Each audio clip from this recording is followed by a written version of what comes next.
প্রত্যেকটা ফুল ফোটার আলাদা একটা সময় আছে, তোমাকে সেই পর্যন্ত অপেক্ষা করতে হবে। যদি সেই পর্যন্ত তুমি অপেক্ষা করতে পারো তাহলে তুমি দেখবা আল্লাহ তাআলা তোমাকে অনর্থক সৃষ্টি করেননি। এজন্য এখানে যারা শিক্ষার্থী আছে, নবীন শিক্ষার্থী যারা আছো, সফলতার জন্য জীবনের সবচেয়ে বড় তোমাদের পিছু টান আছে, তোমাদের পায়ে একটা শিকল লাগানো আছে। অন্যের সাথে কখনো নিজেকে কম্পেয়ার করো না। আমরা অন্যের সাথে কম্পেয়ার করি। আল্লাহ রাসূলের জন্য বলেছে তুমি নিচের দিকে তাকাও, তাহলে তুমি কোনো হতাশ হবা না। যদি উপরের দিকে তাকাও তাহলে তুমি সবসময় হতাশ হবা। একটা বিল্ডিং এর 11 তলা একটা শিশু বারান্দা দিয়ে তাকিয়ে আছে, আর নিচে একটা রাস্তার শিশু সে খেলছে, কাদা দিয়ে খেলছে। উপরে নিচের শিশুটা চিন্তা করছে, ইস আমি যদি তার মতো নতুন পোশাক পরে 11 তলায় থাকতে পারতাম। আর উপরে শিশুটা বলছে, ইস আমি যদি তার মতো এভাবে স্বাধীনভাবে নিচে খেলতে পারতাম। তার মানে আমরা অন্য দিকে তাকাই, তুমি কখনো অন্য দিকে তাকাবা না, তাহলে তুমি কোনো সুখী হতে পারবা না, তুমি অন্যের সাথে কোনো তুলনা করবা না। আজকে আমেরিকার প্রধানকে ট্রাম্প কত বছর বয়সে প্রেসিডেন্ট হয়েছে বলো তো? 79 বছর বয়স। আর বারাক ওবামা কত বছর বয়সে প্রেসিডেন্ট হয়েছে? বারাক ওবামা 15 বছর বয়সে 2 বার প্রেসিডেন্ট থেকে অবসর গ্রহণ করেছে। ট্রাম্প যদি চিন্তা করতো বারাক ওবামা পিচ্ছি একটা ছেলে প্রেসিডেন্ট হয়ে গেছে, আর আমি জীবনে কি করলাম, আমার এই জীবনটা রেখে কি লাভ, আমি কি করলাম? না, প্রত্যেকটা ফুল ফুটার আলাদা একটা সময় আছে। নবীন বরণ করছে, দেখো আমাকে বরণ করে নিচ্ছে তারা। আমি তো ভয়ে প্রথম বর্ষের ছাত্র, আসলাম গ্রাম থেকে, হাত মা কাটবে। তো আমি বললাম, তারপরে একটু সাহস করে বললাম যে ভাইয়া আমি কি ভুল করেছি? ভাইয়া ভুল করিস নাই, তুই বঙ্গবন্ধু কেন বলিস নাই? আমি তো রে বাবা মুখস্থ তো সব করছি, প্রত্যাবর্তন দিবস শেখ মুজিবুর রহমান প্রত্যাবর্তন, জাতির জনক বঙ্গবন্ধু শেখ মুজিবুর রহমান, ওটা তো পুরা পড়ি নেই। এর মধ্যে তারা তো আমাকে হাত পা কাটার জন্য অবস্থা রেডি। তারা বুঝে গেছে যে I am not belong to Chhatra League. তখন তো আমি তাদের অত্যাচারে, মানসিক অত্যাচারে আমি বেহুশ হয়ে পড়ে গিয়েছিলাম।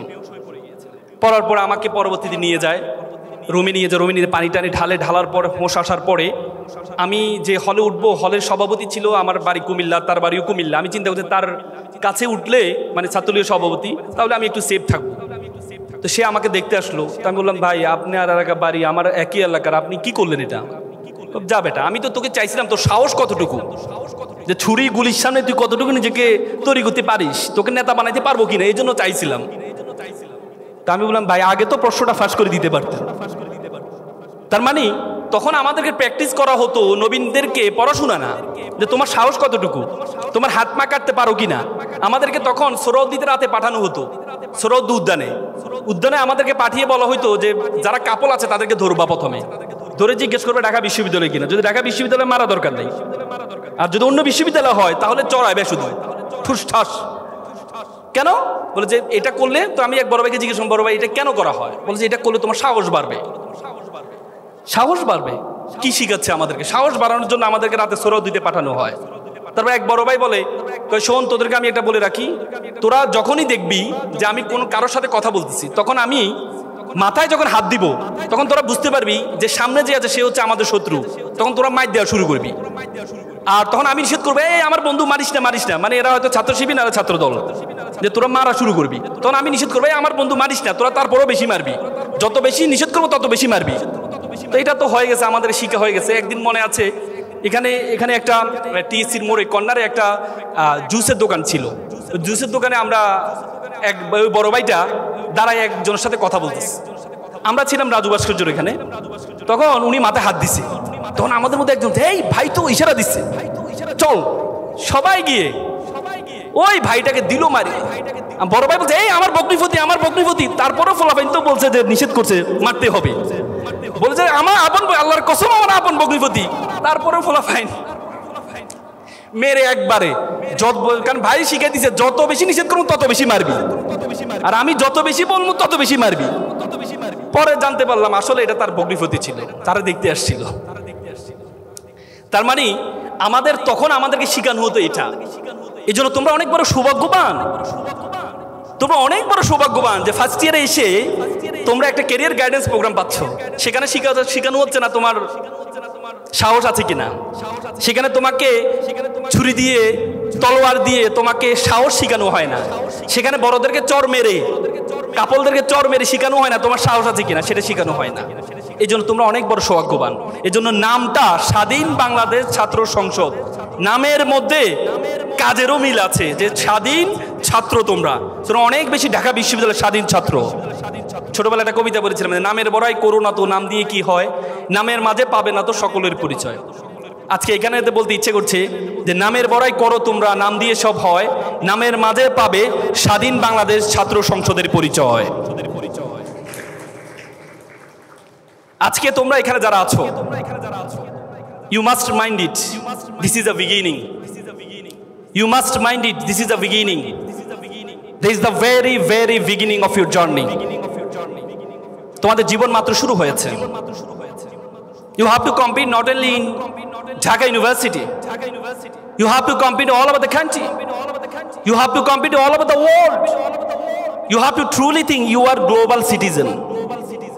পৃথিবীটা একটা বিশ্বগ্রামে পরিণত হয়েছে। এই বিশ্বগ্রামের মধ্যে তুমি যদি মনে করো ঢাকা বিশ্ববিদ্যালয়ের মধ্যে কম্পিটিশন করবে, তাহলে তুমি ভুল করবা। You have to think beyond Bangladeshi border. তোমাকে বাংলাদেশের বর্ডারের বাইরে চিন্তা করতে হবে, বাংলাদেশের বর্ডারের বাইরে চিন্তা করতে হবে। ঢাকা বিশ্ববিদ্যালয়ের শিক্ষার্থীদের একটা কমন সমস্যা দেখো, আজকে আমরা যে এখানে কথা বলছি, তোমরা যে ওখানে বসে আছো, তার মানে কি এটা মিনিং করে যে আমরা তোমাদের থেকে মেধাবী? না, it doesn't mean that we are the so much meritorious student than you. No. তারপরও কেন আমরা এখানে দাঁড়িয়েছি, তোমরা ওখানে বসে আছো? তার কারণ হচ্ছে যে আমরা তোমাদের বড়। একটা দার্শনিককে জিজ্ঞেস করে বড়দের কথা কেন শুনবা, দার্শনিক বলছে বড়দের কথা তুমি এজন্য শুনবা কারণ বড়রা তোমার বয়সটা পার হয়ে গিয়েছে, তারা জানে তারা কি ভুল করেছে, তারা জানে তারা কি ভালো কাজ করেছে। এই জন্য বড়দের, তোমরা যদি এখন ইন্টারের কাউকে পরামর্শ দিতে চাও, খুব চমৎকার পরামর্শ দিতে পারবা, কিন্তু যখন ইন্টারে থাকতা তখন কিন্তু তোমাদের মাথায় সেটা ঢুকে নাই, ঠিক না? তার মানে এজন্য সে সাহস থেকে তোমাদেরকে কয়েকটি কথা বলবো। ঢাকা বিশ্ববিদ্যালয়ে বেশিরভাগ শিক্ষার্থী তার মনের সাবজেক্টে পড়ে না। কেউ যদি ইকোনমিক্সে পড়ে বা লতে পড়ে, তারা জিজ্ঞেস করে যে ভাইয়া তুমি কি লতে পড়তে চাইছিলা? না রে ভাইয়া, আমি তো মেডিকেলে পড়ার ইচ্ছে ছিল, মেডিকেলে হয় নাই, তারপরে ঢাকা বিশ্ববিদ্যালয় ইকোনমিক্স এবং লতে পড়ছি। আবার তুমি যদি একটা হিস্ট্রি স্টুডেন্ট বা অ্যারাবিকে তাকে জিজ্ঞেস করে ভাইয়া তুমি কি হিস্ট্রিতে পড়তে চাইছিলা, রাষ্ট্রবিজ্ঞানে পড়তে চাইছিলা? না রে ভাইয়া, আমার তো ইচ্ছে ছিল ইকোনমিক্সে পড়বো, তারপরে সাবজেক্ট পাইলাম কি করব, এই জন্য পড়ছি। তার মানে আমাদের বিশ্ববিদ্যালয়ের শিক্ষার্থীদের মন মানসিকতায় আমরা কখনো যে সাবজেক্টটা পড়ছি সেটা প্যাশনেট হয়ে পড়তে পারছি না। হার্ভার্ড ইউনিভার্সিটি একটা গবেষণা হয়েছে, 1500 জন নিয়ে তারা গবেষণা করেছে। 1500 জনকে তারা জিজ্ঞেস করেছে, আচ্ছা তুমি কি টাকার জন্য চাকরি করো, পড়ো, নাকি ভালো লাগে এই জন্য করো? 1500 জনের মধ্যে 1300 জন বলেছে টাকার জন্য করি, আর 200 জন বলেছে আমি ভালো লাগে তাই চাকরি করি। 20 বছর পর গবেষণা ফলাফল দেখতে পেয়েছে, যারা বলেছে প্যাশনেট হয়ে যে চাকরিটা করে টাকার জন্য না, তারা এক একজন এক একটা কোম্পানির প্রধান হয়েছে। আর যারা বলেছে যে আমি টাকার জন্য পড়ি, তারা ওই যে অবস্থায় আছে 1-2টা প্রমোশন হয়েছে, তার উপরে যেতে পারেনি। তার মানে তোমাকে যে কাজটা প্যাশনেট তুমি করবা, 3 ক্যাটাগরি স্টুডেন্ট আমাদের আছে। 3 ক্যাটাগরি স্টুডেন্ট, একটা হচ্ছে পিজনাল মেন্টালিটি, আর একটা হচ্ছে ট্যুরিস্ট মেন্টালিটি, আর একটা হচ্ছে প্যাশনেট মেন্টালিটি। 3 ধরনের মেন্টালিটির লোক আছে আমাদের শিক্ষার্থীদের মধ্যে। পিজনাল মেন্টালিটি মানে মা বাবা বলছে জেলের মধ্যে ঢুকাই যে এটাই করো, এই সাবজেক্টে পড়ো, ঢাকা বিশ্ববিদ্যালয়ে পড়ো, এই সাবজেক্টেই পড়ো, অন্য সাবজেক্টে তুমি তোমার মনের সাবজেক্ট পেয়েছো, কিন্তু না, তোমাকে বলেছে এটাই পড়ো, এই জন্য তুমি পড়ো। এদের সফলতার হাত মাত্র 1%। আর এটা হচ্ছে ট্যুরিস্ট মেন্টালিটি। ট্যুরিস্ট মেন্টালিটি কেমন? যে ট্যুরিস্টের মতো যায়, দেখে আসে, ভালো লাগলে বসলো, ভালো লাগলো দেখলো, আর নাহলে চলে আসলো। তাদের সফলতার হাতে 1%। যে দেখি না, মা বাবা যেহেতু বলেছে সাবজেক্টটা একটু পড়ি, দেখি না, ভালো লাগলে করলাম, না পারলে করলাম না, শেষ। তাদের সফলতার হারও 1%। আর সফলতার হার 80% হচ্ছে তাদের যারা প্যাশনেট হয়ে পড়ে, এটা আমার ভালো লাগে তাই আমি পড়ি, মন থেকে আমার ভালো লাগে। তোমার যদি মন থেকে ভালো লাগে, এই জন্য তুমি যদি পড়ো, তুমি যেটাই করবা সেটাতেই তুমি সফল হবা। কিন্তু আমরা সেটি করতে পারি না, আমরা সেটি করতে পারি না। তোমরা যারা ঢাকা বিশ্ববিদ্যালয়ের প্রথম বর্ষের আছো, এখন থেকে তুমি আগে চিন্তা করবা তোমার জীবনে কি চাওয়া। তোমার যদি জীবনে চাওয়া হয় আমাকে প্রচুর টাকা ইনকাম করতে হবে, গাড়ি বাড়ির মালিক হতে হবে, তাহলে তুমি একভাবে প্রথম বর্ষ থেকে তোমার প্ল্যান শুরু করতে হবে। তুমি যদি বলে গাড়ি বাড়ি মালিক হবা, তুমি যদি মনে করো, তাহলে তোমাকে প্রথম বর্ষ থেকে চিন্তা করতে হবে। তুমি যদি শিক্ষক হতে চাও তাহলে তুমি গাড়ি বাড়ি মালিক হতে পারবা না। তুমি যদি বিসিএস ক্যাডার হও তাহলে কিন্তু গাড়ি বাড়ি মালিক হতে পারবা না। হতে পারবা ওই সিস্টেম করে। কালকে একটা শুনলাম, একজন গোশ খায়, সে সবসময় বলে যে আমাকে গোশ আসলে একটা কাজ করার জন্য বলে যে আমাকে 5টা সিঙ্গারা নিয়ে আসো। শুনছো? 5টা সিঙ্গারা নিয়ে আসো। তো এরা তো দুদক্ত চিন্তা পড়ে গেল, 5টা সিঙ্গারার কথা কেন সবসময় বলে। পরে ওনারা একজন লোক পাঠানোর পরে কাজটা করার জন্য বলে যে 5টা সিঙ্গারা নিয়ে আসো। কোথায় থেকে? ওই রেস্টুরেন্ট থেকে। ওই রেস্টুরেন্টে তার ভগ্নিপতি বসা। তো 5টা সিঙ্গারার দাম কত? এক একটা সিঙ্গারার দাম 50,000 টাকা। বুঝতে পেরেছো? তার মানে তুমি যদি অধিক টাকা পয়সার মালিক হতে চাও, তাহলে তুমি যদি মনে করো বিসিএস ক্যাডার হবা, তাহলে এই প্ল্যানটা তোমার ভুল। আর তুমি যদি মনে করো যে তুমি প্রচুর টাকার, তুমি যদি মনে করো না আমার সম্মান চাই, তাহলে you can drive the BCS cadre, drive the teacher, ভালো করে পড়াশোনা করো প্রথম বর্ষ থেকে। আর তুমি যদি মনে করো প্রচুর টাকা ইনকাম করতে হবে, গাড়ি বাড়ি মালিক হতে হবে, তাহলে তোমাকে স্বাধীন পেশা নিতে হবে, ব্যবসা করতে হবে। তুমি যদি বলতে পারো ভাইয়া ব্যবসা যদি আমি যদি কাউকে বলি, আমরা সবসময় এম ইন লাইফ ছোটবেলা পড়েছিলাম, I want to be a doctor, I want to be engineer, কিন্তু I want to be businessman বলি না আমরা। ব্যবসা জিনিসটা কেমন, কিন্তু আল্লাহ তাআলা কোরআনে একমাত্র পেশার কথা বলেছেন, উল্লেখ করেছেন, সেটি হচ্ছে কি? ব্যবসা। আহাল্লাল বাইয়া ওয়া হাররামার রিবা। আল্লাহ বলেছেন আমি তোমাদের হালাল করেছি কি? ব্যবসাকে তোমাকে হালাল করেছি। এবং ইসলামের 10 জন আশারে মুবাশশারা, 10 জন যারা জান্নাতের সুসংবাদ পেয়েছে, তাদের মধ্যে 9 জনে ছিল ব্যবসায়ী। এবং prophet was also the businessman. জানো তো? হ্যাঁ, তার মানে ব্যবসাটা এটাকে এমফেসাইজ করেছেন। আলিবাবার প্রতিষ্ঠাতা জ্যাকমাকে বলেছিল, জ্যাকমা বলেছে তুমি যদি বিড়ালকে যদি বলা হয় তুমি কি $100 একটা নোট নিবে নাকি একটা কলা নিবে, বিড়াল $100টা গ্রহণ না করে কলাটি গ্রহণ করে নেয়। কারণ বিড়াল জানে না $100 দিয়ে শত শত কলা কেনা সম্ভব। তেমনি যুব সমাজকে যদি বলে তুমি কি চাকরি করবা নাকি ব্যবসা করবা, যুব সমাজ চাকরিটি গ্রহণ করে। যুব সমাজ জানে না ব্যবসা দিয়ে শত শত জনকে চাকরি দেওয়া সম্ভব। সুতরাং তোমাকে সে ব্যবসায়ী চিন্তা করতে হবে। এবং তোমরা জানো যে ইসলামের যে প্রচার হয়েছে, ব্যবসায়ীরা এসে কিন্তু প্রচার করেছে। তোমরা সিন্দাবাদ দেখেছো না? সিন্দাবাদ কেন আমরা দেখেছি? সিন্দাবাদে দেখবে ব্যবসায়ীরা আরব থেকে আসছে, সেখানে ব্যবসা শুরু করেছে, বিয়ে শাদী করেছে। মানুষ দেখেছে যে অন্য ব্যবসায়ী আর এই ব্যবসায়ীর মধ্যে পার্থক্য আছে। এই ব্যবসায়ী কথা সালাম দেয়, সুন্দর কথা বলে, হ্যাঁ, স্বচ্ছতা আছে। তখন মানুষ একজন করে কি ইসলামের দিকে ঝুঁকে যায়। তার মানে ব্যবসা। এবং আল্লাহ রাসূল একটা হাদিস আছে, কাজাল ফাকরু ইয়াকুন আল কুফরান। আল্লাহ রাসূল বলেছে দারিদ্রতা মানুষকে কাফেরের দিকে ধাবিত করে, দারিদ্রতা মানুষকে কাফের বানিয়ে ফেলে। সুতরাং আমরা সবসময় এমফেসাইজ করি যে গরিব থাকো, টাকা পয়সা এত লাভ কি, দুনিয়া করা দরকার না, আখিরাত করো না। ইসলামের যত বড় বড় ইবাদত আছে, সবচেয়ে বেশি বড় ইবাদত গুলো কিন্তু ধনীর জন্য। রোজা, এই তোমার কুরবানি কার জন্য? গরিবের জন্য। হজ কার জন্য? গরিবের জন্য। যাকাত কার জন্য? গরিবের জন্য। কার জন্য? ধনীর জন্য। আল্লাহ তাআলা কোরআনে আকিমুস সালাত ওয়া আতুজ যাকাত, যাকাত আদায় করতে বলছে, যাকাত প্রদান করতে বলছে, যাকাত খাইতে বলে নাই। আর আমরা ইসলামটাকে বানাই নিয়েছি যে এটা গরিবের ধর্ম। তোমরা জানো ব্রিটিশরা যখন আমাদের এই উপমহাদেশে আসছিল, তখন আমরা এই উপমহাদেশ ছিল পৃথিবীর সপ্তম ধনী দেশ ছিল যখন ব্রিটিশরা আসছে। আর যাওয়ার পথে আমাদেরকে সবচেয়ে ফকিরি দেশে পরিণত করে গিয়েছে। তারা কি করছে? তারা আমাদের শিক্ষা ব্যবস্থাটাকে এমনভাবে তৈরি করে দিয়েছে, আমাদের শিক্ষা ব্যবস্থায় শিক্ষা ব্যবস্থা পড়ানো হয় যে ছিঁড়া কাঁথায় শুয়ে লাখ টাকার স্বপ্ন কেন দেখো। তারা আমাদেরকে এই যে অ্যাপ্লিকেশনে শিখায়, কি শিখায় জানো?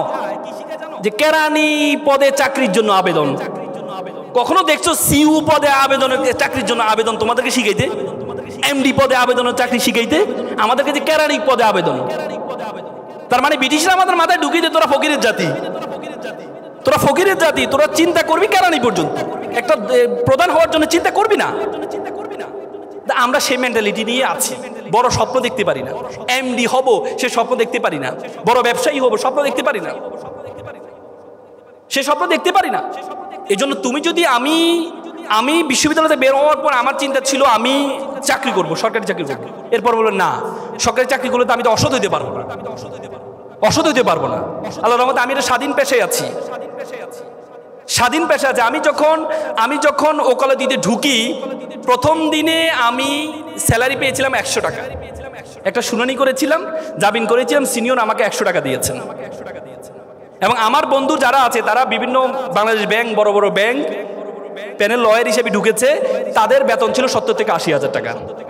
কয়েকদিন আগে আমার একটা ফ্রেন্ড আজকে 10 বছর ওকালতির পরে চেম্বার আসি বললো, বন্ধু আমি তো 80, 90, 1 লাখ টাকার মধ্যে সীমাবদ্ধ আছি, তুমি তো গাড়ি বাড়ি মালিক হয়ে গেছো, এখন চাকরি ভালো লাগে না, এই পেশা তোমার পেশা চলে আসবো, আইনজীবী পেশা আসবো। তাই বললাম বন্ধু তোমাকে তো আবার শুরু থেকে শুরু করতে হবে। বলছে না শুরু থেকে শুরু করবো, সে আবার শুরু থেকে শুরু করেছে। তার মানে যদি আমি সেদিনের টাকার বড় স্বপ্ন দেখতাম না 70-80 হাজার টাকা আমার লাগবে, তাহলে আজকে এই অবস্থায় I have 12 juniors in my chamber, 12 জন জুনিয়র আছে আমার, সে সুযোগটা হতো না। এজন্য তোমাদেরকে চিন্তা করতে হবে যে তুমি কি চাও, তোমার মেন্টালিটি কি। সেটির জন্য চাওয়ার আগে প্রথমে তোমার সম্বন্ধে তোমাকে জানতে হবে। Who are you, who are you want to go, তুমি কে, তোমার সম্বন্ধে। আমরা সবসময় বললাম না ব্রিটিশরা আমাদের মাথা ঢুকিয়ে দিয়েছে আমরা তো ছোট। দেখো আগে আরবরা বড় বড় ব্যবসায় পরিচালনা হইতো, আর এখন মুসলমানরা একটা কনজিউমার জাতিতে পরিণত হয়েছে, ভোক্তা। ওরা বানায় আর আমরা ভোক্তা, অথচ আমরা হওয়ার কথা ছিল সবচেয়ে বড়। এই জন্য তোমাদেরকে প্রথমে তোমার সম্বন্ধে জানতে হবে, তোমার সম্বন্ধে তুমি কে, তুমি কতটুকু যেতে পারবা, তোমার সম্বন্ধে জানতে হবে। দেখো 2006 সালে বাংলাদেশে একটা অপটিক্যাল ফাইবার স্টেশন করা হয়েছে কক্সবাজারে। সেটি তোমার পর্তুগাল হয়ে, স্পেন হয়ে, সিঙ্গাপুর, মালয়েশিয়া হয়ে, ফিলিপিন হয়ে আমাদের কক্সবাজারের সাথে যুক্ত হয়েছে। সে অপটিক্যাল একটা তার, ফাইবার কেবল, পরবর্তীতে স্যাটেলাইট, এই কি বলে শেখ মুজিবুর রহমান যে এটা কি বলে হাইটেক পার্কের সাথে যুক্ত হয়েছে। সে তারটার দূরত্ব ছিল 17,500 কিলোমিটার। 17,500 কিলোমিটার একটা তার দিয়ে পুরো পৃথিবীটা আমাদের হাতের মুঠে চলে আসছে। আজকে আমরা এখানে কি করছি, আমেরিকা বসে দেখতে পাচ্ছি, আমেরিকাতে কি করছে আমরা এখান থেকে বসে দেখতে পাচ্ছি। মাত্র 17,000 কিলোমিটার একটা তার দিয়ে। বিজ্ঞান বলে আমাদের মাথার মধ্যে যে তার আছে, নার্ভ আছে, বলা হয় 2 কোটি নার্ভ আছে আমাদের মাথার মধ্যে। একটাকে যদি একটার সাথে যুক্ত করা হয় 2 লক্ষ কিলোমিটার হবে এটা দূরত্ব। তুই ইমাজিন, মাত্র 17,000 কিলোমিটার দিয়ে পুরো পৃথিবীটা আমাদের হাতের মুঠে চলে আসছে। 2 লক্ষ কিলোমিটার নার্ভ দিয়ে পুরো বিশ্ব জগৎ তোমার হাতের মুঠের মধ্যে চলে আসবে। এজন্য তোমাকে জানতে হবে তুমি কে, বিশ্ব জগৎ সম্বন্ধে ধারণা আছে। এই বিশ্ব জগতের আয়তন কত বড় বলো তো, পৃথিবীর আয়তন কত? 52 কোটি বর্গ কিলোমিটার। যে পৃথিবী যে আয়তন, যে পৃথিবীটা, এই পৃথিবীটা আমরা যে সূর্যটা দেখতে পাই, এই 52 কোটি বর্গ কিলোমিটার মধ্যে 7টা মহাদেশ, 7টা মহাসাগর আছে। এই 52 কোটি বর্গ কিলোমিটার পৃথিবীটাকে যদি সূর্যের মধ্যে ঢুকিয়ে দেওয়া হয় তাহলে 13 লক্ষ পৃথিবী ঢুকিয়ে দেওয়া সম্ভব। কত লক্ষ? 13 লক্ষ। আর সূর্যটা কি? একটা নক্ষত্র। আল্লাহ বলেছে বিলিয়ন বিলিয়ন মিলিয়ন নক্ষত্র আছে। তার মানে এই বিশ্বজগৎ সম্বন্ধে তোমার ধারণা আছে? এই বিশ্বজগতে আল্লাহ তাআলা তোমাকে আমাকে কি বলেছে জানো? আল্লাহ বলেছে কুনতুম খায়রা উম্মাত উখরিজাত লিন-নাস তা'মুরুনা বিল মারুফ ওয়া তানহাউনা আনিল মুনকার। আল্লাহ বলেছে you are the noblest nation, you are the best nation. তুমি সেরা জাতি। এই বিশ্বজগতে যা আছে আমি সবকিছু তোমার জন্য সৃষ্টি করেছি। আর তোমাকে সৃষ্টি করেছি ওমা খালাকতুল জিন্না ওয়াল ইনসা ইল্লা লিয়াবুদুন। আর তোমাকে আমি সৃষ্টি করেছি শুধুমাত্র আমার ইবাদত করার জন্য, শুধুমাত্র আমার দাসত্ব করার জন্য। আর বিশ্ব জগতে যা আছে সব কিছু সৃষ্টি করেছি শুধু তোমার দাসত্ব করার জন্য, আর তুমি শুধু করবে আমার দাসত্ব। ধারণা আছে? তার মানে তুমি মনে করো, আমি মনে করো আমরা অযথা আল্লাহ তাআলা আমাদেরকে তৈরি করেছে। অযথা আমরা বলি না, আমরা কোনো কারণ ছাড়া, এই যে কিছুদিন আগে ঢাকা বিশ্ববিদ্যালয়ের ছেলে আত্মহত্যা করলো, সুইসাইড করলো, ঢাকা বিশ্ববিদ্যালয়ের সাবেক ছেলে এসপি, সেও আত্মহত্যা করেছে। মনে করে যে কেন আল্লাহ তাআলা কি আমাকে অনর্থক সৃষ্টি করেছে? আল্লাহ তাআলা কোন ওয়ামা খালাকনা সামা ওয়াল আরদা ওয়ামা বাইনাহুমা বাতিলান, আমি আসমান এবং জমিনে যা কিছু সৃষ্টি করেছি কোনো কিছু অনর্থক সৃষ্টি করিনি। তোমাকে আল্লাহ তাআলা অনর্থক সৃষ্টি করেনি, তোমাকে এমন একটি কাজের জন্য আল্লাহ তাআলা সৃষ্টি করেছে, সে কাজ পর্যন্ত তুমি যেতে পারো নাই বলেই তুমি মনে করো আল্লাহ তাআলা তোমাকে অনর্থক সৃষ্টি করেছেন। মিস্টার বিনের নাম শুনেছো? মিস্টার বিন অক্সফোর্ডের ছাত্র ছিল। মিস্টার বিন যখন অক্সফোর্ডে পড়ে তখন তার খুব স্বপ্ন সে নাটিকা করবে, করবে কি বলে, এই নাট্যশালায় সে থিয়েটারে সে ভর্তি হয়। থিয়েটারে ভর্তি হওয়ার পর থিয়েটার তাকে একটা ডায়লগ দেয়, সে ডায়লগটা বলতে পারে না। তো তারা বলে তুমি যদি ডায়লগ না বলতে পারো তাহলে তুমি কি নাটক করবা? তাকে বের করে দেয়। মিস্টার বিন চিন্তা করলো আমি ডায়লগ বলতে পারি না, কিন্তু আমি এমন একটা নাটক আবিষ্কার করব যে নাটকে কোনো ডায়লগ দিতে হবে না। 3 বছরের মাথায় মিস্টার বিন এমন একটি মুখ অভিনয় আবিষ্কার করলেন, পুরো বিশ্বরে এত আলোড়ন তৈরি হয়েছে, পরবর্তী অক্সফোর্ড থিয়েটার তাকে নিয়ে পুরস্কৃত করেছে। এরপর তুমি বলো তোমাকে অনর্থক সৃষ্টি করেছে আল্লাহ? আল্লাহ তোমাকে অনর্থক সৃষ্টি করেছে? আল্লাহ তোমাকে অনর্থক সৃষ্টি করেনি। তুমি একটু কালো হলে মন খারাপ করো, হ্যাঁ আমি কালো, আমাকে কেন আল্লাহ অনর্থক সৃষ্টি করেছে? মন খারাপ করো না? করো না? একটা ছেলে প্লে বয়, খুব সুন্দর, সবসময় মেয়েরা তার পিছনে ঘুরে, তো পড়াশোনা তো আর করে নাই, সবসময় প্লে বয় ছিল, পড়াশোনা তো আর করে নাই। তো চিন্তা করলো এবার তো বয়স তো পার হয়ে যাচ্ছে, বিয়ে তো করা দরকার, বিয়ে করতে হলেও তো বউ চালাইতে হবে, বউ চালাতো সামর্থ্য তার নাই। সে চিন্তা করলো এমন একটা মেয়ে বিয়ে করতে হবে যে মেয়ের কি, যে মেয়ে চাকরি করে। তো পরে বন্ধুকে বলে বন্ধু চলো একটা মেয়ে দেখতে যাব। বন্ধু তো ভাবছে যে তার পিছনে সুন্দর সুন্দর মেয়েরা ঘুরে, এমন এক বিশ্ব সুন্দরীকে আজকে দেখতে যাবে, একটা দেখা তো তার খুব শখ। বন্ধু যাওয়ার পর দেখে যে মেয়েটা কালো। বন্ধু মেয়ে তো কালো, তো যা বেটা, নদীর জল ঘোলা ভালো, জাতের মেয়ে কালো ভালো। বন্ধু একটু পর বন্ধু তো টেডা, যা বেটা এটা লক্ষ্মী টেডা। মানে তার যতগুলো উইকনেস আছে প্রত্যেকটা উইকনেস ইউনিকনেসে পরিণত হয়েছে শুধুমাত্র তার যোগ্যতার কারণে, শুধুমাত্র তার যোগ্যতার কারণে। আর তুমি বলো তোমাকে অনর্থক সৃষ্টি করেছে? তুমি মনে করো সুন্দরের সুন্দর আল্লাহ মিলিয়ে দেন না, আল্লাহ যোগ্যতা সুন্দর দুইটাই মিলায় নাকি? কোরআনে বলছে তাইয়্যিবাতুল লিত-তাইয়্যিবাল খাবিসাতুল লিল-খাবিসা। আল্লাহ কোরআনে বলছে যে আমি ভালোর জন্য ভালো রাখি আর খারাপের জন্য খারাপ রাখি। বুঝো না? শুধু সুন্দর দেখলে তোমরা মনে করো সুন্দর মানে অনেক কিছু না। সক্রেটিস একটা চমৎকার কথা, beauty can not escape of calamity. সৌন্দর্য কখনো কলঙ্ক থেকে মুক্ত থাকতে পারে না। তো সুতরাং সবসময় সুন্দরের পিছনে ঘুরিও না। একটু আগে আমি একটা শুনানি করে আসলাম, সকালে একটা জেরা করলাম, একটা মেয়ে, একটা বুয়েটের একটা ছাত্র, সে একটা মেয়েকে বিয়ে করলো, সুন্দরী মেয়েকে, খুব চমৎকার সুন্দরী মেয়ে। বিয়ের দিন রাতে সে দেখায় 7টা ছেলের সাথে তার সম্পর্ক, ছবি দেখায় ছেলেটাকে, বলে যে তোমার বিয়ে করছে আবার কি কাবির নামা হচ্ছে লাকি 7 দিয়ে, মানে 7,77,760 টাকা। রাতে বিয়ের দিন রাতে বলতেছে ডিভোর্স দাও আর আমার টাকাটা আমাকে, মোহনার টাকাটা আমাকে দিয়ে দাও, মোহনার টাকাটা আমাকে দিয়ে দাও। ছেলে তো বুয়েট থেকে পড়া ছেলে, সুন্দর ছেলে, ডিপিটিসিতে জব করে, বেচারা ইঞ্জিনিয়ার, বেচারা তো হ্যাঁ।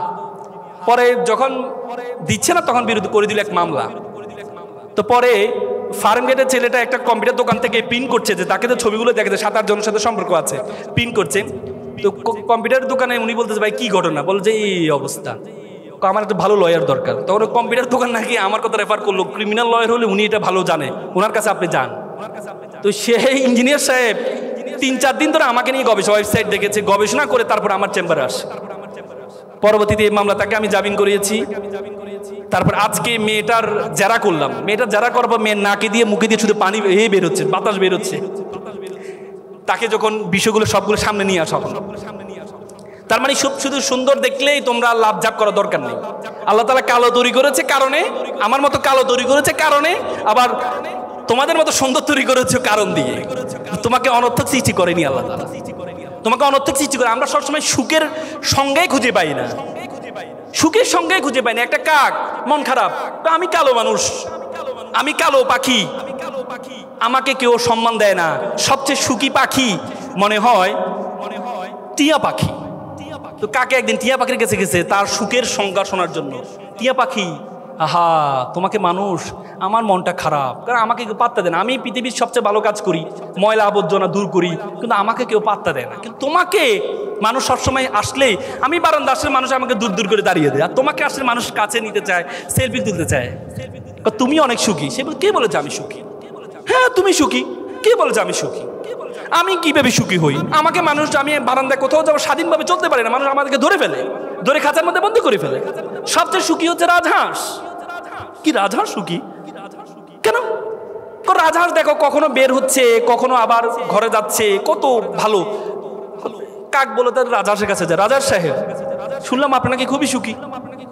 রাজহাঁস বলতেছে, বলছে হ্যাঁ আপনি সুখী তো, আপনি যেমন আপনি দেখেন সকালে আপনাকে মালিকে ঘর থেকে বের করে দেয়, আপনি সারাদিন ধরে ঘুরেন, পুকুরে নামেন, ময়লা পুকুরে নামেন, নেমে পুকুর থেকে সারাদিন ঘুরে খেয়ে দিয়ে আবার পুকুরের উপরে উঠে একটা ঝাড়া দিয়ে আপনার সকল ময়লা ফেলে দেন। এরপর আপনার মালিক বিকেলে অপেক্ষা করে আপনি কখন ঘরে আসবেন, ঘরে আসার ঢুকার সময় খাবার দেয়, আপনি ঘরে ঢুকেন, রাতে ঘুমান, আবার সকালে বের হন। আপনার মতো সুখী তো কেউ নেই। সে বলছে আমি সুখী, আমি সুখী। কে বলেছে আমি সুখী? কে বলেছে আমি সুখী?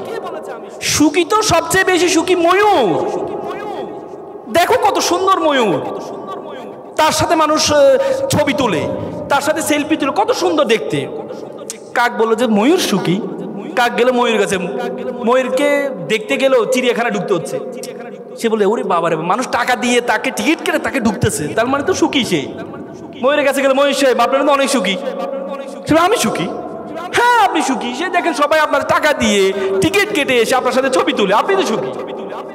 সে বলছে আমি সুখী, আমি সুখী। আমার তো কাছে মনে হয় তো তুমি সবচেয়ে বেশি সুখী। আমি সুখী। হ্যাঁ কাক, তুমি মানুষের জন্য কাজ করো, তুমি সমাজের ময়লাগুলো আবর্জনাগুলো পরিষ্কার করো, তুমি হচ্ছে সবচেয়ে স্বেচ্ছাসেবী পাখি, তুমি হচ্ছে সবচেয়ে সুখী। তোমার কোনো ঝামেলা নেই, তোমাকে কেউ আটক করছে না, তুমি স্বাধীনভাবে ঘুরে বেড়াও, মানুষের জন্য কাজ করে যাও, তোমার মধ্যে সবচেয়ে বেশি সুখী হচ্ছে তুমি। কাক তখন ভাবলো, আরে আসলে কথা তো আমি না সুখী, আমি না সুখী, আমি মানুষের জন্য কাজ করে যাই, মানুষের কাজ করে যাই, কিন্তু মানুষ কখনো আমার খাঁচার মধ্যে বন্দি করে না, খাঁচার মধ্যে বন্দি করে, আমি অপরের জন্য কাজ করে যাই, আমি সুখের জন্য কাজ করে যাই। তখন কাক সেদিন বুঝতে পারলো সে সবচেয়ে বড় সুখী। আজকে যারা তোমরা সুইসাইড অ্যাটেম্প নাও, যারা সুইসাইড অ্যাটেম্প নাও যে তুমি সুখী না, তুমি সুখী না, তোমরা সবসময় চিন্তা করো। জাপানে একটা বই আছে, তোমরা বইটা অবশ্য পড়েছো, ইংল্যান্ডের একজন নাগরিক, তিনি জাপানের লারা হার্ভে, তিনি জাপানে চাকরি সুবাদে ছিলেন, তিনি একটা বই লিখেছেন, বইটা হচ্ছে কাইজান। সে কাইজান বইয়ে তিনি কিছু গুণের কথা বলছেন, জাপানিরা কেন সুখী। সেখানে একটি গুণের কথা বলছেন ইকিগাই। ইকিগাই মানে pursue what you can do the best, করো যেটি তুমি সবচেয়ে ভালো জানো, করো যেটি তুমি সবচেয়ে ভালো জানো। আর দ্বিতীয় আরেকটি বলছে পোমোডোরো। পোমোডোরো মানে compare, don't compare to other, অন্যের সাথে কখনো নিজেকে কম্পেয়ার করো না। আমরা অন্যের সাথে কম্পেয়ার করি। আল্লাহ রাসূলের জন্য বলেছে তুমি নিচের দিকে তাকাও, তাহলে তুমি কোনো হতাশ হবা না, যদি উপরের দিকে তাকাও তাহলে তুমি সবসময় হতাশ হবা। একটা বিল্ডিং এর 11 তলা একটা শিশু বারান্দা দিয়ে তাকিয়ে আছে, আর নিচে একটা রাস্তার শিশু, সে খেলছে, কাদা দিয়ে খেলছে। উপরে নিচের শিশুটা চিন্তা করছে, ইস আমি যদি তার মতো নতুন পোশাক পরে 11 তলায় থাকতে পারতাম। আর উপরে শিশুটা বলছে, ইস আমি যদি তার মতো এভাবে স্বাধীনভাবে নিচে খেলতে পারতাম। তার মানে আমরা অন্য দিকে তাকাই, তুমি কখনো অন্য দিকে তাকাবা না, তাহলে তুমি কোনো সুখী হতে পারবা না, তুমি অন্যের সাথে কোনো তুলনা করবা না। আজকে আমেরিকার প্রধানকে ট্রাম্প, ট্রাম্প কত বছর বয়সে প্রেসিডেন্ট হয়েছে বলো তো? 79 বছর বয়স। আর বারাক ওবামা কত বছর বয়সে প্রেসিডেন্ট হয়েছে? বারাক ওবামা 15 বছর বয়সে 2 বার প্রেসিডেন্ট থেকে অবসর গ্রহণ করেছে। ট্রাম্প যদি চিন্তা করতো বারাক ওবামা পিচ্ছি একটা ছেলে প্রেসিডেন্ট হয়ে গেছে, আর আমি জীবনে কি করলাম, আমার এই জীবনটা রেখে কি লাভ, আমি কি করলাম না।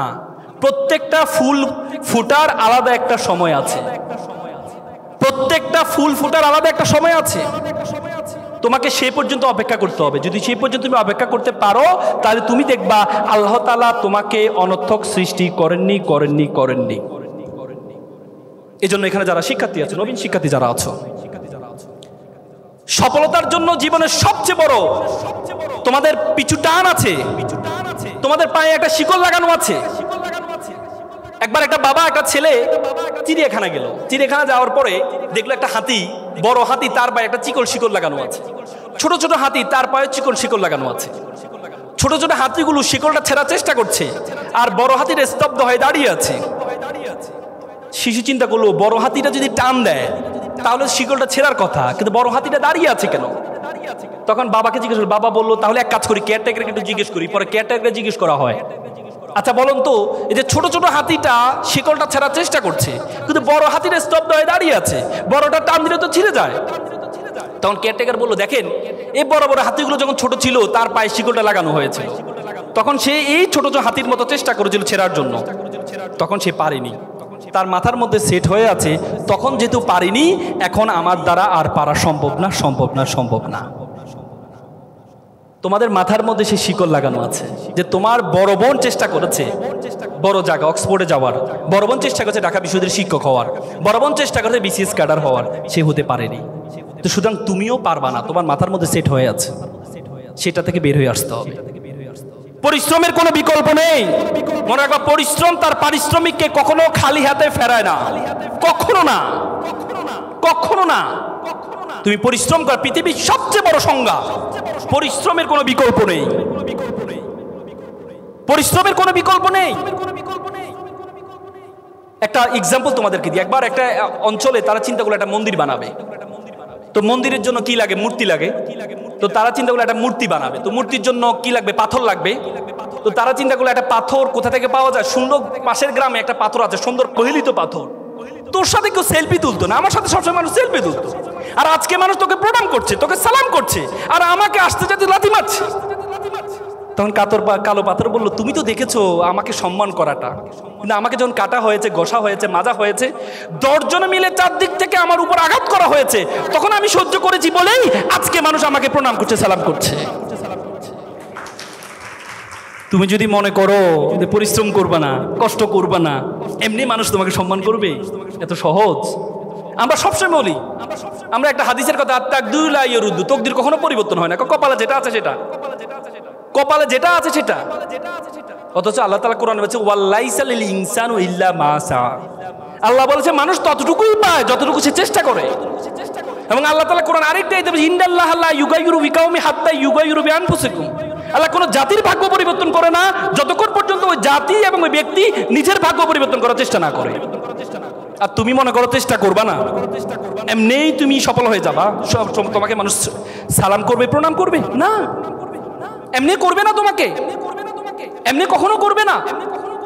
তোমরা মাইক্রোসফটের প্রতিষ্ঠাতা নাম কি বলো তো? Bill Gates. বিল গেটসের কয়েকদিন আগে আমি একটা বই পড়লাম, বইয়ের নাম ছিল রোড অ্যাহেড। সে বইতে বিল গেটস তার জীবনে, সে হার্ভার্ড ইউনিভার্সিটির ড্রপ আউট স্টুডেন্ট ছিলেন। সে হার্ভার্ড ইউনিভার্সিটির, সে তার বইয়ে একটা গল্প লিখেছে। তার মা ছিল Mary Maxwell Gates. Mary Maxwell ছোটবেলা তাকে 3টি পরামর্শ দিয়েছিলেন। বলছে, বাবা তোমাকে বড় হতে গেলে 3টি কাজ তোমাকে করতে হবে। কি কাজ? একটি হচ্ছে you have to be exceptional, তোমাকে ব্যতিক্রম হইতে হবে। দ্বিতীয় হচ্ছে বিং ড্রিভার, ড্রিম বিগার, তোমার স্বপ্ন হবে অনেক বড়। তৃতীয় হচ্ছে রিড লটস অফ বুকস, প্রচুর বই পড়তে হবে। যখন তাকে ছোটবেলায় পরামর্শ দিয়েছিল বি এক্সেপশনাল, তোমাকে ব্যতিক্রম হইতে হবে, যখন বিল গেটস দেখতে পেলেন, সে যখন হার্ভার্ডে পড়া শুরু করলেন, তখন বড় বড় অফিসিয়াল যে কম্পিউটারগুলো আছে, এই কম্পিউটারগুলো তাকে ইউজ করার জন্য দেওয়া হয়। অফিসিয়াল কাজে ব্যবহার হতো তখন কম্পিউটার। তখন বিল গেটস চিন্তা করলো, আমি অফিসিয়াল কাজে কম্পিউটার না, আমি এমন একটা মাইক্রো কম্পিউটার আবিষ্কার করব যেটা ঘরে বসে এটা ইউজ করা যায়। বিল গেটস ইউনিভার্সিটি ক্লাসে যাওয়া বন্ধ করে দেয়। পরবর্তীতে বিল গেটস 4 বছরের মাথায় যখন মিনি কম্পিউটার জনক বলা হয়, মিনি কম্পিউটার আবিষ্কার করলেন, তখন তার বন্ধুরা পড়াশোনা শেষ করে এসে তার মাইক্রোসফটে এসে জব করা শুরু করেছে। বি এক্সেপশনাল, ব্যতিক্রম হইতে হবে। তোমাদেরকে আমি বলবো না পড়াশোনা বাদ দিয়ে শুরু করো, সেটা বলবো না। মনে রাখবা, জিকে বলা হয়, আগে বলতো জেনারেল নলেজের যোগ, এখন জিকের কোনো ভ্যালু নেই। এখন এসকে স্পেশাল নলেজ লাগবে তোমার। তোমাকে এমন একটা গুণ মেক শিওর করতে হবে যে গুণটা 10 জন থেকে তোমাকে পার্থক্য করে দিবে। আগে বলতো নলেজ ইজ পাওয়ার, এখন বলে knowledge is powerless without skill. দক্ষতাবিহীন নলেজের কোনো ভ্যালু নেই। তুমি যদি দক্ষ না হও এই নলেজের কোনো ভ্যালু থাকবে না। তোমাকে এমন একটা দক্ষতা অর্জন করতে হবে, বিলিভ অর নট, বিশ্ববিদ্যালয় জীবনে যতটুকু পড়েছি একটা শব্দ একটা ওয়ার্ড কাজে আসে নাই। ক্যারিয়ারে একটা শব্দ কাজে আসে নাই। কাজে আসছে কি? ঢাকা বিশ্ববিদ্যালয় ডিবেটিং সোসাইটিতে ডিবেট করেছিলাম, বিভিন্ন সোশ্যাল অর্গানাইজেশনের সাথে যুক্ত ছিলাম, কমিউনিকেশন স্কিল ছিল, অনেকের সাথে পরিচয় হয়েছিলাম, শত শত মানুষের সাথে পরিচয় হয়েছিলাম। এটা কাজে আসছে সবচেয়ে বেশি। এই জন্য তোমাদেরকে বললো, তোমাদেরকে সবচেয়ে গুরুত্বপূর্ণ দক্ষতাগুলো অর্জন করতে হবে ফার্স্ট ইয়ার থেকে। বলে না যার টাকা আছে সে টাকা উড়ায়, তার অনেক টাকা এই জন্য উড়ায়, আর যার সময় আছে সে সময় উড়ায়। তোমাদের সবচেয়ে বেশি আছে হচ্ছে তোমাদের সময়, আর তোমরা সেটাকে উড়াও, টাকার মতো উড়াও, তাহলে কখনো বড় হতে পারবা না। এজন্য ফার্স্ট ইয়ার থেকে বিভিন্ন ডিবেটিং ক্লাবের সাথে পৃথিবীতে যত স্কিল আছে, speaking skill is the finest, most final skill, all over the skill. Speaking skill, কথা বলার দক্ষতা সবচেয়ে গুরুত্বপূর্ণ, মানুষকে ইমপ্রেস করার গুরুত্বপূর্ণ সবচেয়ে বেশি। আমরা দেখবা যে হচ্ছে মানুষকে দেখবা, একটা মানুষ তোমাকে নিয়ে, তুমি যখন একটা মানুষের সাথে প্রথম পরিচয় হবা, চারটা জিনিস মনে রাখবা। আমরা কি করি মানুষের সাথে প্রথম পরিচয় হলে? প্রথম হ্যান্ডশেক করেন, ভাইয়া আমি মামুন, ভাইয়া। তুমি যখন এভাবে হে হে করো, বুঝে যায় তোমার ওয়েট কতটুকু আছে। তুমি যদি বলে ভাইয়া আমি মামুন, আমি ঢাকা বিশ্ববিদ্যালয়ের প্রথম বর্ষে পড়ি ভাইয়া, শুরু করলাম। আর তুমি যদি ভাইয়া আমি মামুন, ভালো আছেন ভাইয়া, তখন যার সাথে কথা বলে সে বুঝে যাবে তোমার ওয়েট কত। দ্বিতীয় হচ্ছে আমাদের একটা স্বভাব আছে, আমরা দ্বিতীয় মানুষকে সবসময় বদনাম করার চেষ্টা করি, যে ভাইয়া ছবিতে তো আপনাকে অনেক সুন্দর লাগে, বাস্তবে তো আপনি এত সুন্দর না। তাহলে এই ভাইকে তোমার সাথে কথা বলবে? বলবে? হ্যাঁ ভাইয়া আপনার তো ছবিতে অনেক, আপনার আজকে স্যুটটা ভালো লাগছে না, আজকে কালো কালো লাগছে আপনাকে, বলি কিনা আমরা, বলো? অথচ তোমাকে প্রথম কথা বলতে হবে যে ভাইয়া ছবি থেকে বাস্তবে আপনি অনেক সুন্দর। এটা যখন বলবে ভাইয়া, তখন একটু একটু একটু বুঝো নাই? একটু কি? হ্যাঁ শোনো, পৃথিবীতে প্রশংসা পছন্দ করে না এমন কোন মানুষ আছে? আল্লাহ প্রশংসা পছন্দ করেন। আল্লাহ আমাদেরকে সৃষ্টি করেছেন, কিন্তু প্রত্যেক নামাজের শুরুতে আমাদের আলহামদুলিল্লাহ রাব্বিল আলামিন আর রহমান, তুমি সকল প্রশংসা একমাত্র আল্লাহর, যিনি এটা তৈরি করেছেন, ওইটা তৈরি করেছেন, যিনি আমাদের তৈরি করেছেন। প্রত্যেক নামাজের শুরুতে যদি সূরা ফাতিহা না পড়ো তাহলে নামাজে হবে না তোমার। তার মানে কি? আল্লাহ জানে আমাদেরকে সৃষ্টি করেছেন, তারপরে প্রত্যেক নামাজের শুরুতে আল্লাহ বলে প্রশংসা করো, প্রশংসা করো, প্রশংসা করো। আমাদের আপা, ওই যিনি চলে গেলেন, আমার মনে আছে 2015 সালে চিনমতি সম্মেলন কাজে অটিজম দিবস, পুতুল, ওনার মেয়ে পুতুলের অটিজম দিবস উপলক্ষে একটা প্রোগ্রাম হচ্ছিল, সেখানে 100টা যুব সংগঠনকে ইনভাইট করেছে। তা আমি একটা সংগঠন পরিচালনা করতাম, আমাকেও ইনভাইট করেছিল। তো ইনভাইট করার পরে যেহেতু আমি তখন দুইজনকে কথা বলার সুযোগ দিলেন, যারা কথা বলতে পারেন, তার মধ্যে আমাকে কথা বলার সুযোগ দিলেন। তা আমি স্টেজে যখন দাঁড়াইলাম কথা বলার জন্য, তখন আপা এসে উপস্থিত। আপা আসার পরে কেউ কি আমার দিকে তাকানোর সুযোগ আছে? সবাই আপা আপা, মানে স্লোগান উপর স্লোগান, স্লোগান উপর স্লোগান। আমি আর কি করবো, আপারে কিভাবে? তখন আমি বললাম যে মাননীয় প্রধানমন্ত্রী, কারণ একটা হাওয়া তো মারতে হবে, আমার কথা সে শুনবে না। ছোটবেলা আমি একটা কবিতা বলেছিলাম, চাঁদ নয় সূর্য নয়, নয় তুমি পাহাড়ি ঝর্ণা, যদি বলি ফুল তাহলে হবে ভুল, তুমি তোমার তুলনা। আজকে এখানে এসে বলতে ইচ্ছে করছে, চাঁদ নয় সূর্য নয়, নয় আপনি পাহাড়ি ঝর্ণা, যদি বলি ফুল তাহলে হবে ভুল। আপা আপনি আপনার তুলনা, আপনি আপনার তুলনা। আপা তো পাইছে, আপা এবার আমার দিকে তাকাইয়া এভাবে রয়েছে। আমি বললাম আপা আমি আরেকটি কবিতা পড়েছিলাম, তুমি চেয়েছিলে জানতে কেন এত ভালো লাগে তোমাকে, আমি বহুবার উত্তর খুঁজেছি, তার উত্তর এখনো পর্যন্ত খুঁজে পাই না, কেন বেশি এত ভালো লাগে আপনাকে? আপা তো পুরো 4 মিনিট আমি কথা বললাম, 4 মিনিট এমনি রয়েছে।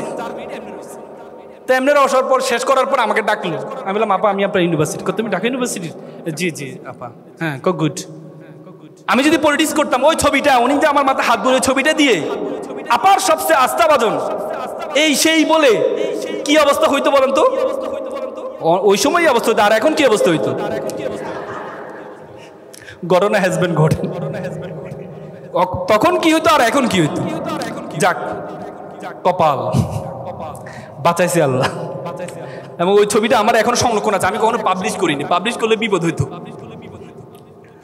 আপনাদেরকে যেটি বললাম সেটি হচ্ছে, প্রথম যখন আপনি তখন বললেন যে ভাইয়া আপনি তো বাস্তবিক তো অনেক সুন্দর, এই ছবি থেকে আপনি বাস্তবে অনেক সুন্দর, তারপর ভাইয়া তোমার প্রতি একটা আগ্রহ তৈরি হবে। তুমি যদি আবার তৃতীয়তে আসি, যদি তখন কি করবা? তখন বলছে ভাইয়া তার সম্বন্ধে তোমার একটু ধারণা নিতে হবে। যেমন একটু আগে স্পিচ দিল তালহা ভাই, উনি যে নরওয়ে থেকে আসছে। তুমি যদি ভাইয়া আমেরিকা কিন্তু খুব সুন্দর দেশ, আমি কিন্তু আমেরিকা যাবো ভাইয়া, তো উনি বলতো কি তুই যা আমেরিকা, আমার কি? সে যদি বলতো নরওয়ে যাবো তখন না বলতো যে না, বলতো আমেরিকা যাবো, তো যা আমেরিকা। না, এখন সে পছন্দ করে, আপনি তাকে সোশ্যাল মিডিয়া দেখেছে সে আর্টিকেল লেখে, তখন আপনি যদি বলেন ভাইয়া আপনার আর্টিকেলটা না ওই দিন লিখেছেন না, খুব সুন্দর হয়েছে, চমৎকার হয়েছে ভাইয়া, ভাই আমি কিন্তু সবসময় আপনার আর্টিকেল পড়ি, তখন ভাইয়া বলেন না ছেলেটা তো আমার একবারে খুব ফ্যান, তখন সে আপনার প্রতি আগ্রহ তৈরি হবে। আর চতুর্থ যে জিনিসটা, পিজিডিং করার স্বভাব আছে আমাদের মধ্যে। এ কথা বলতেছি উকুন এটা বের করে নিয়েছিলেন আপনি, নাকে মুখে হাত দিই না আমরা, হ্যাঁ, এই পিজিডিংটা এটা করা যাবে না, তোতলানো যাবে না। যখন মানুষের সাথে আপনি করবেন তখন চমৎকার করে সুন্দর করে তাকে আপনি কি করতে হবে, ইমপ্রেস করতে হবে, দেখবেন তখন সে আপনার ফ্যান হয়ে যাবে। এটা খুব গুরুত্বপূর্ণ। আপনি কোথাও যাবেন, ভাইবা দিতে যাবেন, যেখানে যাবেন, আপনার প্রথম কথা শুনে বুঝতে পারবে যে আপনার ওয়েট কতটুকু আছে।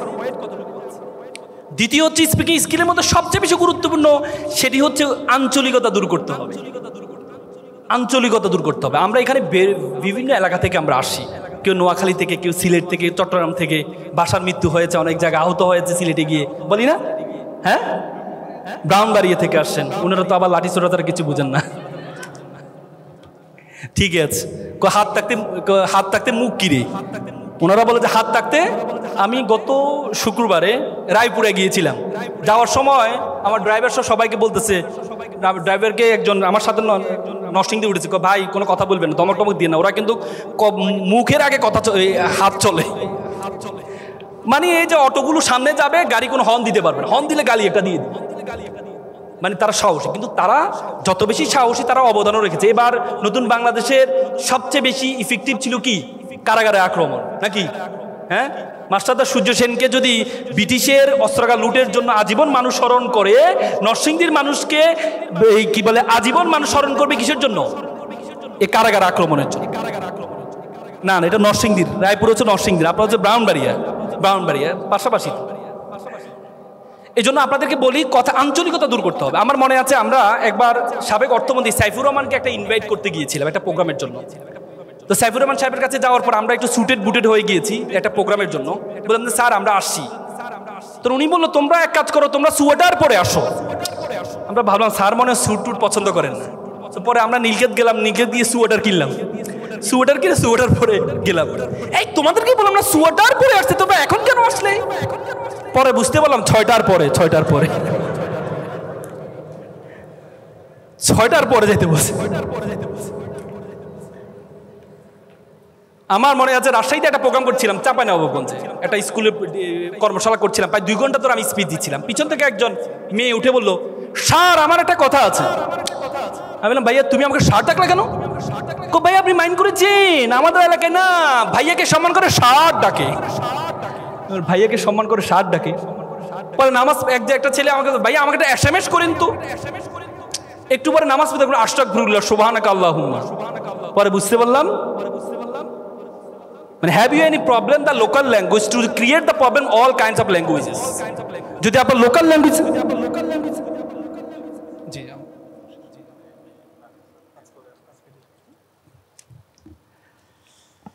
আচ্ছা, তারপরে যদি আপনার লোকাল ল্যাঙ্গুয়েজে প্রবলেম হয় তাহলে আপনার প্রত্যেকটা ভাষায় আপনার কি হবে, সমস্যা হবে। তারপরে আমার মনে আছে আমি 2013 সালে গিয়েছিলাম আপনার মাদ্রাজ ইউনিভার্সিটি, ভারতের দক্ষিণ প্রদেশ মাদ্রাজ ইউনিভার্সিটি একটা ডিবেট কম্পিটিশন অংশগ্রহণ করার জন্য। সেখানে আমরা প্রায় 12 দিন ছিলাম। তা ওরা মশলা বেশি খায়, আমার খুব বাঙালি খাবার খেতে ইচ্ছে করলো। তো আমি বললাম brother have you available any Bengali food? তা আমাকে বলছে হ্যাঁ available, you have to go so far. তোমাকে পায় আমি 100 কিলোমিটার করে আমি গেলাম একটা বাঙালি দোকানে লেখা আছে ইংলিশে YANG ইয়াং TUNG টুং KHAN কাই JAN ইয়াং টুং কাইদাং রেস্টুরেন্ট। আমি বললাম এটা চাইনিজ রেস্টুরেন্ট মনে, কারণ চাইনিজে ইয়াং ফং টং গং বলে নাকি। ভিতরে যাওয়ার পরে ম্যানেজার বলতে ভাইয়া ভালো আছেননি? আমি ব্রাদার ইউ ফ্রম? আমি তো নোয়াখালীর মানুষ। আমি মানলাম নোয়াখালীর, কিন্তু নাম দিলেন চাইনিজ কেন? কে বলছে এটা চাইনিজ? এটা তো ইয়ান্তুন খাইজান, মানে এখান থেকে খেয়ে যান। বলে না ইয়ান্তুন খাইজান আন্নাকা হুদি যান। তাহলে আপনি এভাবে লিখলেন কেন? বলছে ভাই বাইরের মানুষ তো মনে করে এটা চাইনিজ রেস্টুরেন্ট, বিদেশি রেস্টুরেন্ট, আর বাঙালিতে ভিতরে ঢুকলেই বুঝতে পারে এটা নোয়াখালী রেস্টুরেন্ট। 2 ধরনের কাস্টমার পাই, এই জন্য এভাবে লিখছি। তখন আমি বুঝতে পারছিলাম নোয়াখালী মানুষের অবস্থা কি। কে কে নোয়াখালীর আছেন দেখি, কে কে নোয়াখালী, আপনার প্রশংসা করলাম আপনাদের। আচ্ছা, এটা মূল উদ্দেশ্য হচ্ছে আপনার স্পিকিং স্কিলটা আপনাদের মেকশিওর করতে হবে। আমি সর্বশেষ আমি একটা কথা বলে শেষ করব, সেটি হচ্ছে আমার মনে আছে 2015 সালে ভারতের ইন্দোর প্রদেশে গিয়েছিলাম। ইন্দোর মধ্যপ্রদেশের রাজধানী ইন্দোরে একটা debate competition, south Asian debate competition ছিল। তো সেখানে যাওয়ার পরে একটা চিড়িয়াখানা দেখতাম, আসার সময় মুম্বাইতে একটা চিড়িয়াখানা দেখতে পেলাম, ডারউইন চিড়িয়াখানা। তো চিড়িয়াখানায় 3টা মূর্তি বড় বড়, শুরুতে একটা মূর্তি 2 চোখে হাত, একটা মূর্তি 2 কানে হাত, একটা মূর্তির মুখে 2 হাত। হিন্দি ভাষা লেখা আছে, আমি বুঝতে পারলাম মানে কি লেখা। আমি জিজ্ঞেস করলাম এখানে কি লেখা আছে। তো তারা বলে এখানে লেখা আছে 2 চোখে হাত মানে আমি খারাপ কিছু দেখবো না, মুখে 2 হাত মানে আমি খারাপ কিছু বলবো না, আর কানে 2 হাত মানে আমি খারাপ কিছু শুনবো না। আমার খুব দাগ কেটেছে। দেখো, তুমি যদি খারাপ কিছু না দেখো, তুমি কখনো খারাপ কিছু মানুষকে বলবাও না, আর তুমি যদি খারাপ কিছু না বলো, তুমি খারাপ কিছু শুনবাও না। দ্বিতীয়ত দেখলাম একটা বানর ধরার প্রক্রিয়া দেখাচ্ছে। একটা খাঁচার মধ্যে কিছু বাদাম রাখা হয়েছে, একটা ছিদ্র রাখা হয়েছে। বানর আবার বাদাম খুব পছন্দ করে, সে বাদামটা পছন্দ করে, সে বাদামটা নেওয়ার জন্য হাতটা ভিতরে নেয়। হাতটা নেওয়ার পরে সে হাতটা আর বের করতে পারে না। কেন বের করতে পারে না বলো তো? কারণ বাদাম নিলে হাতটা বড় হয়ে যায়, পরবর্তী সে ধরা খেয়ে যায়। সে চাইলে এখান থেকে মুক্তি হইতে পারে, কিভাবে বলো তো? বাদামটা ছেড়ে দিলে, কিন্তু সে বাদামের লালসা ছাড়তে পারে না। আমাদের লাইফে অনেক বাদাম আছে। আড্ডা ইজ আ ওয়ান কনসেপ্ট বাদাম, gaming is a one concept বাদাম, Facebook is a one concept বাদাম, serial is a one concept বাদাম। এই বাদামের লালসা যদি তুমি না ছাড়তে পারো, তাহলে তুমি বানরের মতো খাঁচার মধ্যে বন্দী হয়ে যাবে। এপিজে আব্দুল কালাম বলেছেন, প্রজাপতির পিছনে ঘুরিও না, ফুলের চাষ করো, প্রজাপতি তোমার পিছনে ঘুরবে। প্রজাপতির পিছনে ঘোরা দরকার নাই, ফুলের চাষ করো, দেখবে যে প্রজাপতি তোমার পিছনে ঘুরবে। তোমরা জানো দাবানল একটা অঞ্চলে দাবানল হচ্ছিল। দাবানল হওয়ার পরে সকল প্রাণী, আগুন লেগেছে, সকল প্রাণী চলে আসছে, দাবানল থেকে চলে আসছে। তখন হাতি দেখলো, হাতি নীতিতে সবাই চলে আসে। হাতি দেখলো তার মাথার উপর একটা ছোট্ট একটা পাখি, হামিং বার্ড, একবার এদিকে যায় একবার এদিকে আসে। সে তাকে ধরলো, এই তুই কই যাস? সে ওস্তাদ ক্ষমা করবেন, আমি নদীতে যাচ্ছি, নদীতে নিয়ে একটু পানি নিয়ে এই দাবানলে নিক্ষেপ করছি। তোর পানি দিয়ে কি হবে? ওস্তাদ আমি জানি কিছুই হবে না, কিন্তু এই মাতৃভূমিতে আমি জন্মগ্রহণ করেছি, এই মাতৃভূমিতে আমার মা বাবা জন্মগ্রহণ করেছে, এই মাতৃভূমিতে আমি খেলেছি, আমার মা বাবা খেলেছে। এই মাতৃভূমি জ্বলে যাচ্ছে, আমি কি সেটা সহ্য করতে পারি? আমি আমার যতটুকু সামর্থ্য আছে ততটুকু মাতৃভূমিকে রক্ষা করার জন্য চেষ্টা করছি। তখন হাতির ইগুতে লাগলো, কত তো সত্য। আমরা প্রত্যেকে যদি পানি নিক্ষেপ করি, তাহলে তো এই দাবানল থাকার কথা না।